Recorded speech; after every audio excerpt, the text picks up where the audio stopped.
Au nom du Père, et du Fils, et du Saint-Esprit. Amen. Au cours de sa vie, un chrétien trace sur lui le signe de la croix plusieurs dizaines de milliers de fois. Mais d'où vient ce geste? Pourquoi le fait-on? Comment le fait-on? C'est ce que je vous propose de comprendre en 2 minutes.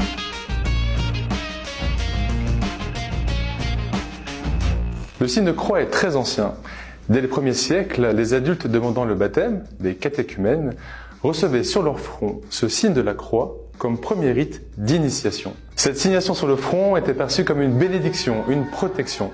Et peu à peu, elle s'est accompagnée de différentes invocations ou prières à Jésus-Christ. Les premiers chrétiens ont aussi pris l'habitude de tracer le signe de la croix sur d'autres endroits du corps. Nous en avons une trace dans la liturgie de la messe, où les chrétiens rassemblés, avant d'écouter l'évangile, font le signe de la croix sur le front, puis sur la bouche, puis sur le cœur. Peu à peu, s'est développée l'habitude de tracer une grande croix. Et parmi les différentes prières qui circulaient un peu partout, l'invocation à la Trinité s'est généralisée, au nom du Père, et du Fils, et du Saint-Esprit.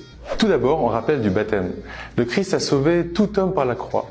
Mais le chrétien entre dans la grâce de ce salut en étant plongé dans la mort et la résurrection de Jésus, en étant baptisé au nom du Père, et du Fils, et de l'Esprit Saint. Par un geste tout simple, que nous faisons trop souvent machinalement, rapidement, nous nous rappelons que Dieu nous a sauvés, que Dieu est amour, Père, Fils, Esprit Saint. Par ce geste tout simple, nous pouvons appeler sur nous-mêmes ou sur nos proches la bénédiction de Dieu et la protection contre le mal. Mais attention, il est bon de ne pas faire ce geste trop rapidement pour bien prendre conscience de ce que nous faisons.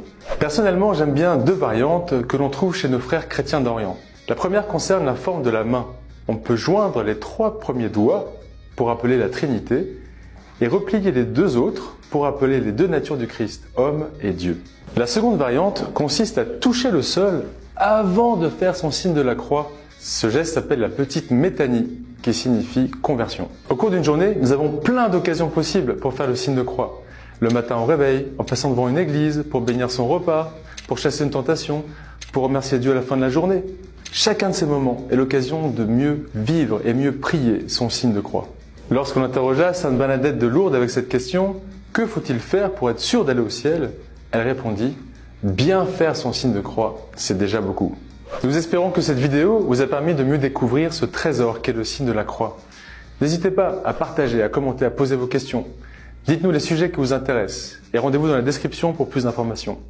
Que Dieu vous bénisse au nom du Père, et du Fils, et du Saint-Esprit. Amen.